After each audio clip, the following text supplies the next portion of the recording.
KHOU 11 News at 5:30 starts now. Thanks for joining us online. I'm Marcelino Benito. Tonight, millions are on the move across the country as the holiday break comes to a close. This is how it looked at a busy Hobby airport earlier. Houston Airport Systems expects to serve more than 200,000 travelers today alone.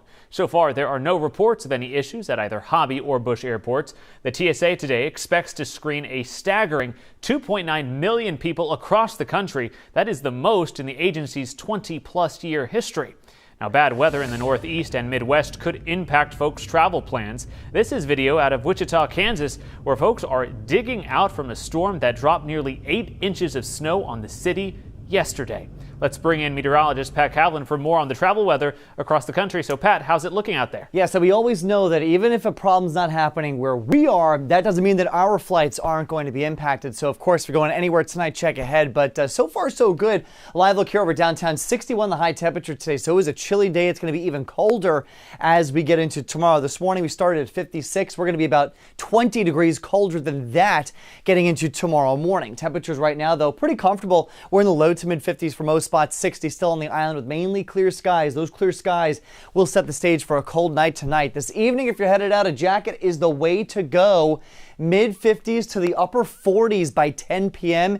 and we will keep tumbling from there all the way through tomorrow morning. A lot of areas north of the city, I think, wake up to temperatures in the 30s. Mainly clear skies right now. There's our big storm that dropped the snow out towards Wichita. Right now, flakes are flying through Michigan, rain through the Great Lakes, all the way up towards the 95 quarter. Nothing really significant at this point, but it is part of a big cold front, again, that went through our area last night. That moves off the East Coast as we get into the day tomorrow. So, air travel delays in the Northeast right now, actually non-existent. All the major airports coming in okay. Again, if you're flying to these areas, you want to check on your own individual flight. We are seeing some issues, though. Dallas-Fort Worth, 30-minute delays. Orlando at 45-minute delays. And then behind the bug here, Miami coming in also with 30-minute delays. Otherwise, the rest of the country is looking good. So through the overnight, it's mainly clear and it's much colder. The wind will die down and high pressure slides, and that's going to set the stage again for some cold temperatures here by tomorrow morning. For your Monday, we're going to be fighting off some high clouds coming in from the Pacific. An area of low pressure is going to help to churn those up in our direction, but high pressure ultimately wins out as we get to Tuesday. That's going to bring us a ton of sunshine. I think Tuesday is the pick day of the week with temperatures around 60 degrees and wall-to-wall sunshine. Again, though, tomorrow morning is the headline. Look at these numbers go. By 7 a.m. in the city, we're down to 41. Outside of the Beltway, we're up into the low 40s. And then once you get north of the city here, 36 Brenham, 34 Navasota, 35 Huntsville, 36 in Livingston.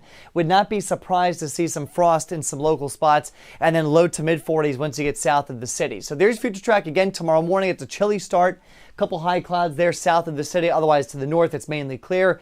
And it's a mix of sun and clouds for tomorrow. I think we'll see sunshine for the start of the day. By the afternoon, though, more high clouds filter in. So it's filtered sunshine with high temperatures near 60. Tuesday, a cold start again with clear skies. Lows down to the lower 40s. And then by the afternoon, we'll make it to the low and mid 60s before we drop again for the evening under. Tons of sunshine, mainly clear skies ahead for your Tuesday. So clear and cold for tonight, 41 for tomorrow.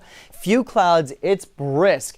Temperatures fighting to get out of the 50s. There's the 7-day forecast. We'll do 62 for your Tuesday. Again, not a cloud in the sky. 66 more clouds come in for Wednesday. So the first 3 days of the week are dry. And then we get into Thursday. We're watching the chance for some showers and thunderstorms. Some of these can be feisty Thursday evening. And then after that, it's just more of a shower chance here as we stay unsettled into the weekend. That front will actually stall out, but we stay mild with temperatures near 70 degrees. So get a dry start to the week here, Marcelino. Have the umbrellas handy by Thursday and Friday. All right, Pat, thanks so much. Early voting for the December 9th runoff election begins tomorrow.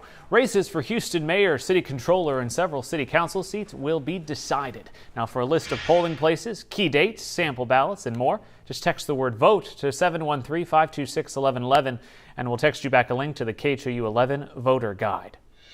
Disappointing news out of NRG Stadium today. The Texans lost a big game to the Jacksonville Jaguars. You watch the game right here on KHOU 11. The final score 24-21. Kicker Matt Amendola just barely missed a 58-yarder that would have tied the game in the closing seconds. The loss drops the Texans' record to 6-5, while the Jags move to 8-3, pushing their lead in the division to 2 games. Katy police are continuing to investigate a shooting at Katy Mills Mall. 3 people were wounded in what officials say appeared to be a drive-by shooting. It happened just after 9 last night near entrance 5 at the mall. The victims are expected to recover. 6 juveniles were detained for questioning, but so far, no charges have been filed. A 4-year-old American-Israeli girl was among the 17 hostages freed by Hamas terrorists today. The child, named Abigail Moore, is the first American to be released since the start of the 4-day truce between Hamas and Israel.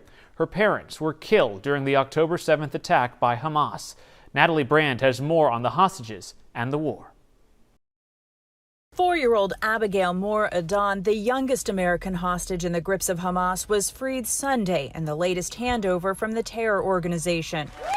Displaced residents from the kibbutz where Abigail and her family lived erupted in cheers when the hostages were released. I saw Abigail. She is the best friend of my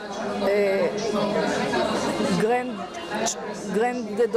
They also expressed concern for those who remain hostage. We're praying that they will come back too. She's free and she's in Israel now. Speaking from his holiday weekend in Nantucket, President Biden confirmed Abigail's release. He also emphasized the trauma the girl suffered witnessing her parents' murders on October 7th and her captivity ever since. In hell for 50 days. What she endured is unthinkable. For its part, Israel freed 39 Palestinians from prison.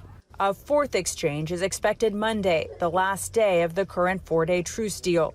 Hamas said late Sunday it will seek to extend the agreement. The ball really is in Hamas's court in terms of its willingness to step forward and release additional hostages, including potentially releasing additional Americans. President Biden said he'd like to see the momentum continue. That's our goal, to keep this pause going beyond tomorrow so that we can continue to see more hostages come out. Prime Minister Benjamin Netanyahu said he told President Biden in a phone call Sunday that while he welcomes an extension, Israel will resume full force against Gaza once this temporary truce is over.